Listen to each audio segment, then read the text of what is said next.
कैलाश मार्गरू कौन देवर्षि नारद बीणा बादन करुछंती लक्ष्मण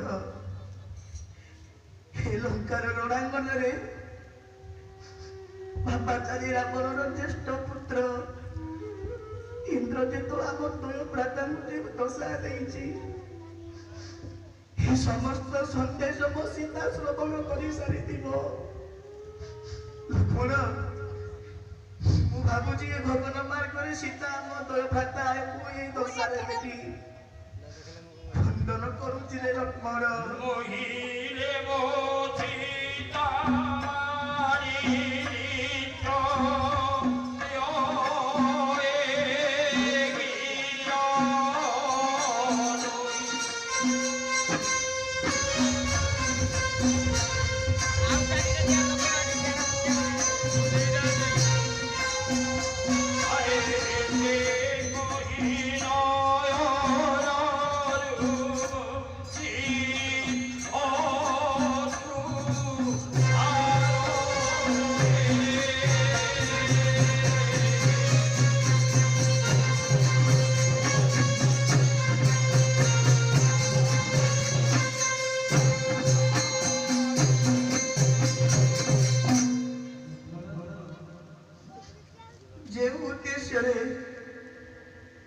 सिंधुरे सेतु बंधी समस्त कपि भल्लुक को नहीं लंकार रणांगन उपस्थित होइतिला राम इंद्रजित देशादु परिदर्शन करि सारिबा परे राम प्रति तो मन करुछि सब आशा आशा रही गला रे लक्ष्मण जे उद्देश्य रे सीता को लंकार रणांगन मुक्त करने राम समस्त असुर मान साथ युद्ध आरंभ कर इंद्रजितर माया आज आम द्वय प्रात निहत प्राय लक्ष्मण सब आशा मोर मौली गला रे लक्ष्मण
प्रभु भगवान होइथिबे तेबे ए गरुड़ को सदा तत्पर भाव स्मरण करिवे एवं गरुड़ आसीबा परे एहांको अहि ज्वालार उद्धार करिवे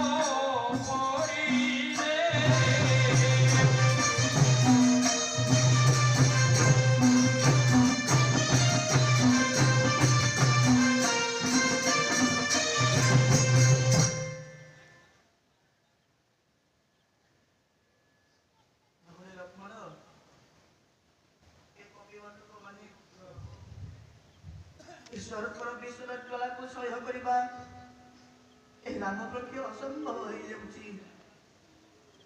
କଣ କରିବି? ମୃତ୍ୟୁ ମୁଖର ଯାତ୍ରୀ ସଦେଇ ଦେଇଛି ସେ ପାପାଚାରୀ ରାବଣର ଜ୍ୟେଷ୍ଠ ପୁତ୍ର ଇନ୍ଦ୍ରଜିତ। ମତେ ପ୍ରତୀତ ହେଉଛି ମୋର ମୃତ୍ୟୁ ସୁନିଶ୍ଚିତ। ଆମେ ଦ୍ୱୟ ଭ୍ରାତା ଝମପୁରକୁ ଯିବା ପୂର୍ବରୁ ତୁମ ସମସ୍ତଙ୍କୁ ମୁଁ ଏକ ସନ୍ଦେଶ ଏକ ବାର୍ତ୍ତା ଦଉଛି, ତୁମେ ଶ୍ରବଣ କର। ସୁଗ୍ରୀବକୁ କାତରରେ କହନ୍ତି ବୁଝାଇ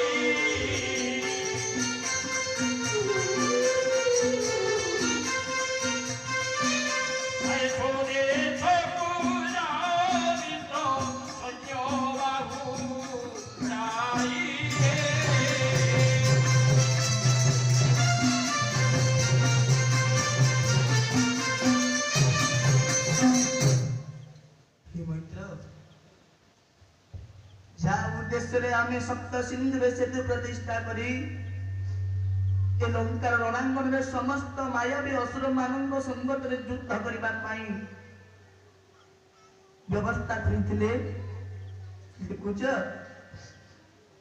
ଆମ ଦୁଇ ଭ୍ରାତାଙ୍କର ଅବସ୍ଥା।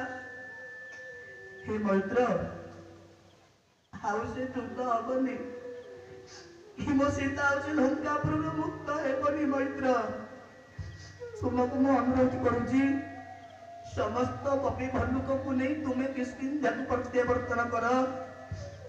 ଆଉ ମୁଁ ଝମପୁରକୁ ମଧ୍ୟ ଯାତ୍ରା କରିବା ସୁନିଶ୍ଚିତ। ମୈତ୍ର, ଆଏ ହନୁମନ୍ତ ପୁଅ ଆଇ କହନ୍ତି ରେ ଧନ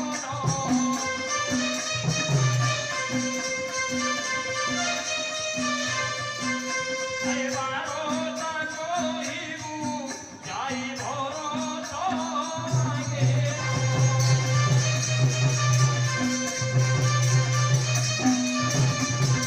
ଆଏ କନ୍ୟା କଇକେଇ ଆଦି ତୁମି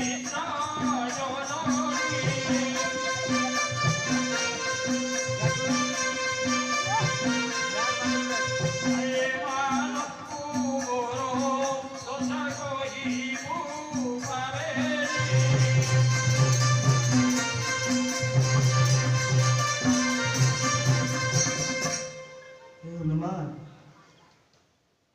ତୁମକୁ ମୋର ଏକ ସନ୍ଦେଶ। ହନୁମାନ, ତୁମେ ଏଇଠାରେ ବର୍ତ୍ତମାନ ଅଯୋଧ୍ୟାକୁ ଗମନ କର ଏବଂ ଏଇଠାରେ ଘଟିଥିବା ସମସ୍ତ ଘଟଣାକୁ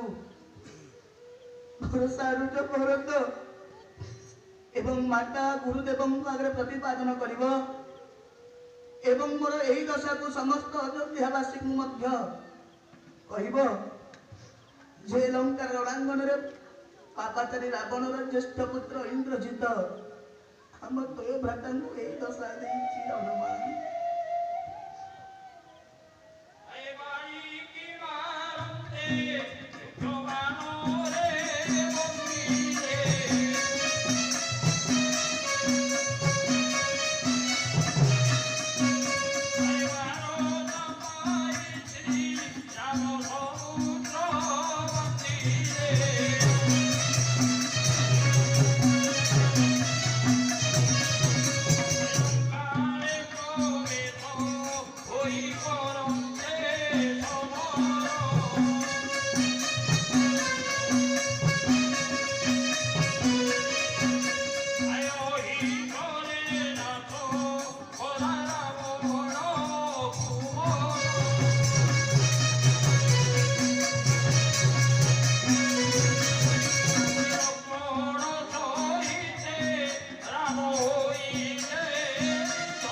ହନୁମାନ, ପିତୃସତ୍ୟକୁ ପାଳନ କରି ଅନେକ ଅରଣ୍ୟ ଅତିକ୍ରମ କଲା ପରେ ଯେତେବେଳେ ପଞ୍ଚବଟୀ ଅରଣ୍ୟରେ ବାସ କରୁଥାଏ ସେତେବେଳେ ଲଙ୍କାର ଅତିଶ୍ୱର ପାପାଚାରୀ ରାବଣ ଭାଇ ମାୟାକୁ ବିସ୍ତାର କରି ମୋ ପତ୍ନୀ ସୀତାକୁ ହରଣ କରି ନେଇ ଚାଲିଗଲା। ସୀତାଙ୍କର ସନ୍ଧାନକୁ ଖୋଜିବା ପାଇଁ ଯେତେବେଳେ ଋଷ୍ୟମୁଖ ପର୍ବତରେ ପହଞ୍ଚିଲି ସେତେବେଳେ କିଷ୍କିନ୍ଧ୍ୟାରାଜନ ସୁଗ୍ରୀବଙ୍କ ସଙ୍ଗେ ମୈତ୍ର ସ୍ଥାପନ କରି ସୀତାଙ୍କୁ ଲଙ୍କାପୁରରୁ ମୁକ୍ତ କରିବା ପାଇଁ ସପ୍ତ ସିନ୍ଧୁରେ ସେତୁ ପ୍ରତିଷ୍ଠା କରି ଏ ଲଙ୍କାର ରୁଣାଙ୍କନରେ ସମସ୍ତ ଅସୁରମାନଙ୍କ ସମ୍ମୁଖରେ ଯୁଦ୍ଧ କରିବା ସମୟରେ ବାପାଚାରୀ ରାବଣର ଜ୍ୟେଷ୍ଠ ପୁତ୍ର ଇନ୍ଦ୍ରଜିତ ଆମକୁ ଯେଉଁ ମରଣ ମୁଖର ଚାକିରି ସଜେଇ ଦେଇଛି ସମସ୍ତ ବାର୍ତ୍ତାକୁ ଅଯୋଧ୍ୟା ନଗରର ସମସ୍ତ ରାଜ୍ୟବାସୀଙ୍କ ଆଗରେ ପ୍ରତିପାଦନ କରିବ ହନୁମାନ। ଯାଅ ହନୁମାନ। ଏହା ଶୁଣି ସର୍ବେ ଉଠେ କରନ୍ତି ରୋଦନ।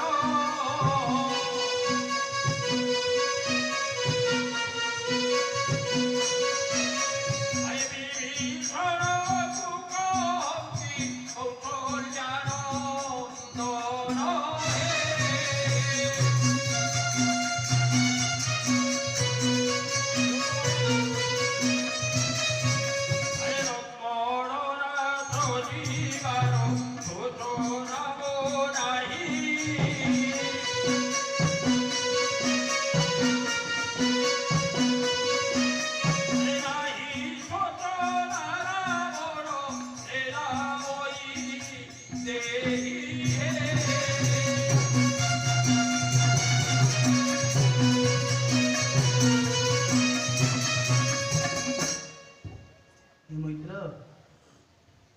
हे ଲଙ୍କପତି ବିଭୀଷଣ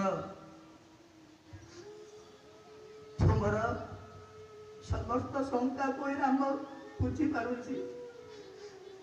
ଆମେ ଦ୍ୱୟ ଭ୍ରାତ ଜମପୁରକୁ ଯିବା ଏହା ସୁନିଶ୍ଚିତ, ଏଥିରେ ମଧ୍ୟ ଚିନ୍ତା ନାହିଁ। ଲଙ୍କାର ପ୍ରାଙ୍ଗଣ ମଧ୍ୟରେ ମୋ ସୀତା ଅଛି ଏହା ମଧ୍ୟ ମୋର ଚିନ୍ତା ନାହିଁ। ହେଲେ ରାମର ଗୋଟିଏ ଚିନ୍ତା, जो विश्वास रखी तुमर ज्येष्ठ भ्राता पापाचारी रावण संगत तुम्हें शत्रुता मनोभाव करी हे राम पाखरे शरणापन्न होइतिल। हे राम तुमको पूर्ण विश्वास देइतिला। पापाचारी रावणर पाप भारे समस्त दोष को भी खंडन करबा पाई ताकु मु प्राण रे विनाश करी लंकार राज सिंहासन तुमको राजा रूपे अभिषिक्त करिबी। आज से आशा आशारे रही गला लंकपति, मते क्षमा करी दियो लंकपति।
ମିତ୍ର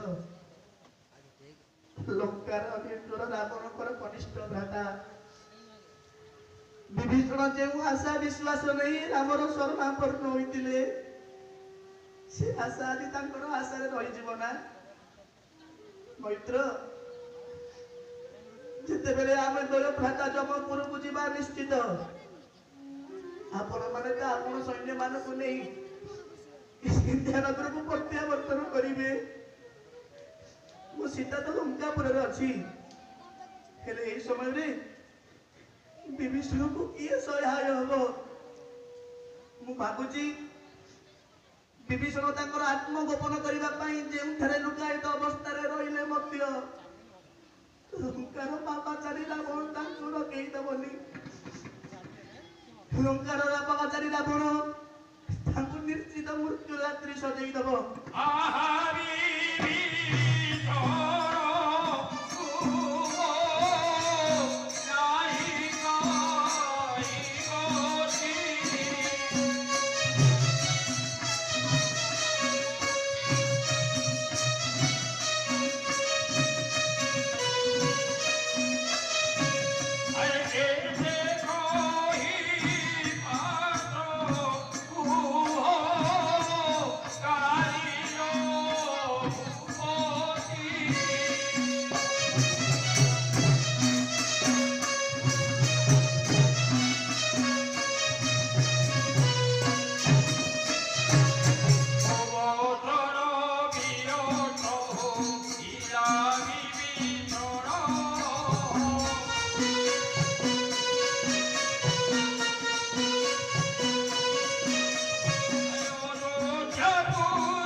हे लंकापति विभीषण ମୋ ନିକଟକୁ ଆସ हे विभीषण तुमको ପୂର୍ବରୁ ମୁଁ କଥା ଦେଇଥିଲି ତୁମର ଜ୍ୟେଷ୍ଠ ଭ୍ରାତା ପାପାଚାରୀ ରାବଣକୁ ବିନାଶ କରି ତୁମକୁ ଲଙ୍କାର ରାଜ ସିଂହାସନରେ ଲଙ୍କାର ରାଜା ରୂପେ ଅଭିଷିକ୍ତ କରିବି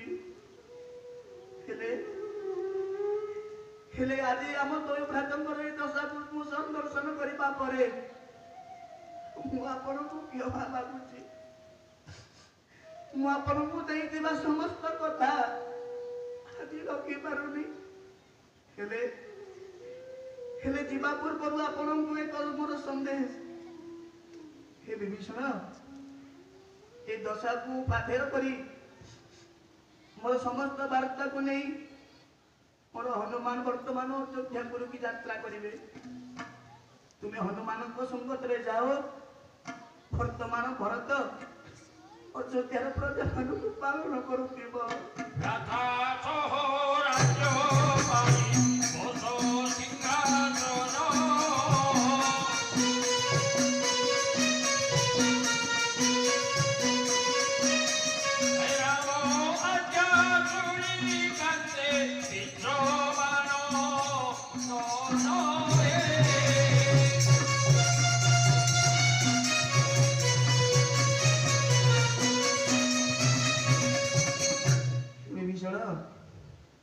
ତୁମେ ହନୁମାନଙ୍କ ସଙ୍ଗତରେ ଅଯୋଧ୍ୟାକୁ ଯାଅ ମୁଁ ତୁମକୁ ସିନା ଲଙ୍କାର ରାଜା ରୂପେ ଅଭିଷିକ୍ତ କରିପାରିଲିନି କିନ୍ତୁ ଅଯୋଧ୍ୟାର ରାଜ ସିଂହାସନରେ ତୁମ ଅଭିଷିକ୍ତ ହୁଅ ଅଯୋଧ୍ୟାର ସମସ୍ତ ପ୍ରଜାମାନଙ୍କୁ ପାଳନ କର ତୁମକୁ ଦେଇଥିବା କଥା ଆଜି ମୁଁ ଭଗ୍ନ କରିବାକୁ ବାଧ୍ୟ ହେଉଛି ବିଭୀଷଣ हे ହନୁମାନ तुम्हें विभीषण को नहीं यथाशीघ्र अयोध्या अभिमुखे यात्रा कर एवं विभीषण को अयोध्या राज सिंहासन चक्रवर्ती सम्राट रूप अभिषिक्त करा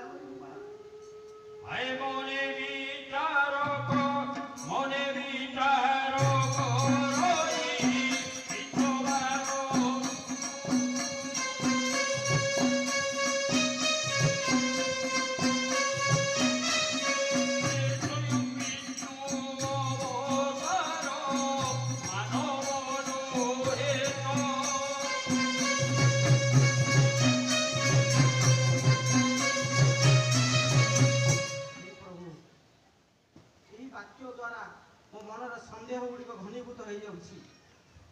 ଏ ସ୍ୱୟଂ ବିଷ୍ଣୁ ଆଉ ମାନବ ନୁହେଁ ତ? ହେ ପ୍ରଭୁ, ମୋର ସନ୍ଦେହ ମୋଚନ କରିବା ହୁଅନ୍ତୁ।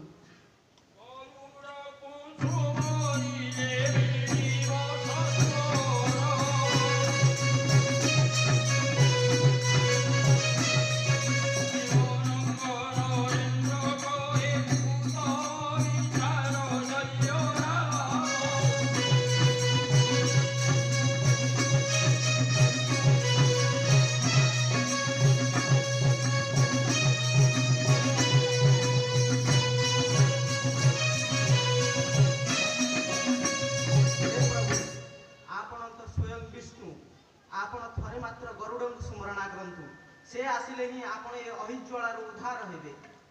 हे विभीषण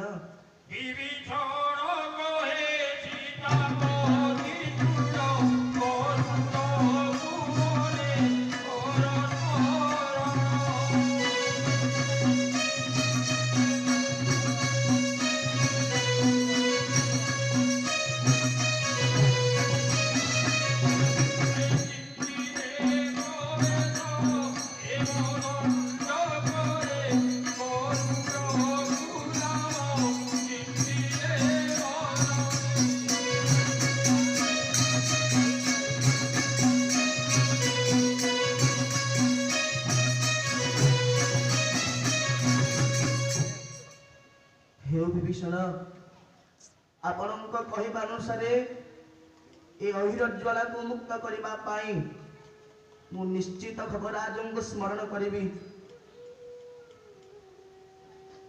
हे पक्षीराज गरुड़ ଯଥା ଶୀଘ୍ର ଲଙ୍କାର ରଣାଙ୍ଗନକୁ ଆସ, ଆମର ଦ୍ୱୟ ଭ୍ରାତାଙ୍କୁ ଏ ସର୍ପର ଜ୍ୱାଳାରୁ ମୁକ୍ତ କର।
विनोदानंदन आपणकर बड़ पराक्रम समस्त देवता कौन हार मानवे।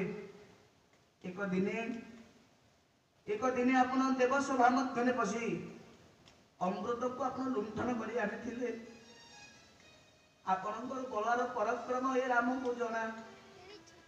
आउ एक दिने मरु एवं मरुतंकर युद्ध चलवा समय आपण मरु कृपा भिक्षा मागी ठाकुर रक्षा करने मेरु को रक्षा करने दीर्घ पक्षी को विस्तार करते मरुतंकर अणचाष वायु को आप अटकाई। हे विनोदानंदन ए राम आपण को लंकार रणांगन आकुल निवेदन होउची। लंकार देवकंटक पापाचारी दशारणर ज्येष्ठ पुत्र इंद्रजित आम द्वय भ्राता जो दशा देती सर्पर ज्वाला को सह्य करवा आम द्वय भ्राता प्रति असह्य हो जाऊँगी। आपण को आकुल निवेदन करुच्ची विनोदानंदन यथा शीघ्र आपण को लंकार रणांगन को आसी ଆମକୁ ଏ ଦଶାରୁ ମୁକ୍ତ କରିବା ହୁଅନ୍ତୁ। ପ୍ରଭୁ ସୁମରନ୍ତେ ଜାଣିବ ବିରାଜ ସତର ନିମନ୍ତେ ହେରାରେ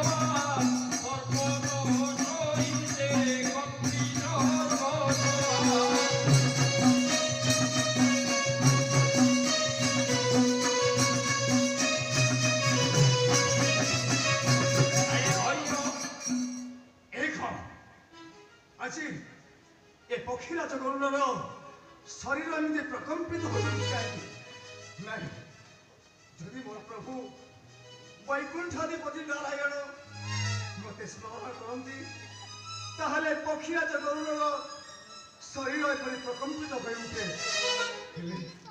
হেলে প্রভু মোর কেউঠি মু অনেক থর সেই বৈকুণ্ঠপুরকু যাইছি হেলে মোর প্রভুকে ন পাই ମୁଁ ବ୍ୟାକୁଳିତ ହୋଇ ମୁଁ ପୁଣି ରମେନ୍ଦ୍ରକୁ ଫେରି ଆସେ ହେଲେ ପ୍ରଭୁ ପ୍ରଭୁ ମୋର କେଉଁଠି ନାହିଁ ପ୍ରଭୁ ମୋର ଯେଉଁଠି ଥାନ୍ତୁ ଯଥାଶୀଘ୍ର ଏ ସମୟରେ କାହିଁକି ମୋତେ ସ୍ମରଣ କରୁଛନ୍ତି ଯଥାଶୀଘ୍ର ଯାଇ ମୋ ପ୍ରଭୁଙ୍କ ନିକଟରେ ପହଞ୍ଚିବାକୁ ପଡ଼ିବ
ଯାଇଛି ମୋର ପ୍ରଭୁଙ୍କୁ ଦର୍ଶନ ପାଇଁ। ହେଲେ ଆପଣଙ୍କ ଦର୍ଶନ ନ ପାଇ ବୈକୁଣ୍ଠପୁରରୁ ଫେରି ଆସି ବ୍ୟାକୁଳିତ ହୋଇ ଆସି କହିଲେ, ପ୍ରଭୁ ମୋର କେଉଁଠାରେ ଅଛନ୍ତି ପ୍ରଭୁ? ଅନ୍ତର୍ଗତ ଜାଣିଅ ହେ ରଘୁନାଥ, ଏବେ ଥରେ ମୋତେ ତେର ଦର୍ଶନ।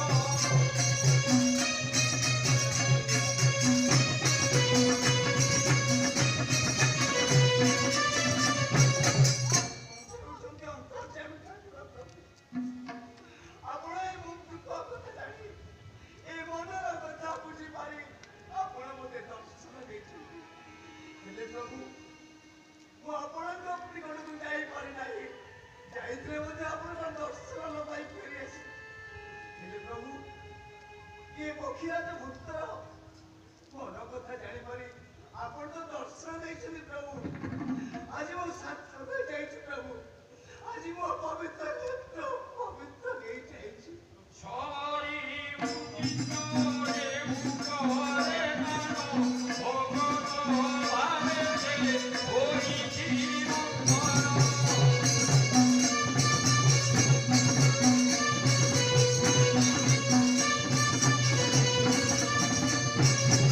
ପ୍ରଭୁ ଯେଉଁ ସବରୀର ଉଦ୍ଦିଷ୍ଟକୁ ଆପଣ ପାଳନ କରିଥିଲେ, ସେ ତ ସଦା ସର୍ବଦା ଭକ୍ତ ଭାବରେ ବନ୍ଧା ହୋଇ ରହିଛି ପ୍ରଭୁ।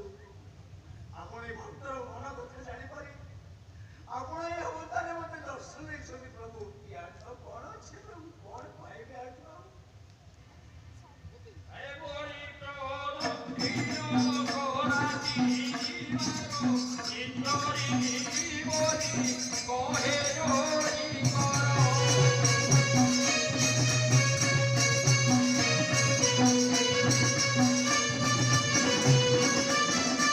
ପ୍ରଭୁ ଗୋଟିଏ ନିବେଦନ ରଖିବେ ପ୍ରଭୁ।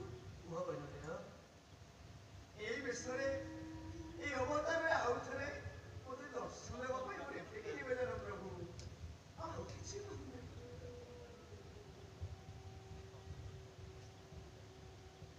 ଏହି ବୈନତେୟ, ପ୍ରଭୁ ଏ ଲଙ୍କାର ରଣାଙ୍ଗନରେ ସମସ୍ତ ମାୟାବୀ ଅସୁରଙ୍କ ଦ୍ୱାରା ମୋତେ ଅତ୍ୟନ୍ତ କଷ୍ଟ ସାଧନ ହେବାକୁ ପଡୁଛି। ଯଦି ବା ଦରକାର ହୁଏ ପୁନଶ୍ଚ ମୁଁ ତୁମକୁ ନିଶ୍ଚିତ ସ୍ମରଣ କରିବ ବୈନତେୟ। କିନ୍ତୁ ଏ ତ୍ରେତୟା ଯୁଗର ଅବସାନ ଅନ୍ତେ ଧରାପୃଷ୍ଠରେ ଅବତୀର୍ଣ୍ଣ ହେବ ଦ୍ୱାପର ଯୁଗ। ଯେତେବେଳେ ଦ୍ୱାପର ଯୁଗରେ କାଳିୟ ନାଗ ଉପରେ ମୁଁ ନୃତ୍ୟ ବେଷଣ କରୁଥିବି, ସେ ସମୟରେ କାଳିୟ ନାଗ ମୋତେ ଦଂଶନ କରିବ। ତାର ବିଶ୍ୱର ଜ୍ୱାଳାକୁ ସହ୍ୟ ନ କରିପାରି ମୁଁ ପୁନଶ୍ଚ ଆପଣଙ୍କୁ ସ୍ମରଣ କରିବି। ଆପଣ ସେ ପର୍ଯ୍ୟନ୍ତ ଅପେକ୍ଷା କରିଥାନ୍ତୁ। ହେଉ ପ୍ରଭୁ, ସେ ଚାତକ ପକ୍ଷୀ ସଦୃଶ୍ୟ ଏ ଗରୁଡ଼ ପକ୍ଷୀ ଆପଣଙ୍କ ସେଇ ଦିନକୁ ଅପେକ୍ଷା କରିବ। ସେ ରମ୍ୟ କରି ପରେ ପ୍ରଭୁ, ସେ ରମ୍ୟ କରି ପରେ ଅପେକ୍ଷା କରିବ। ଏ କୃଷ୍ଣାବତାରେ ବାପରେ ଗୋରେ ତ ଏ କହି ଗୋରା ପଞ୍ଚର ସାକ।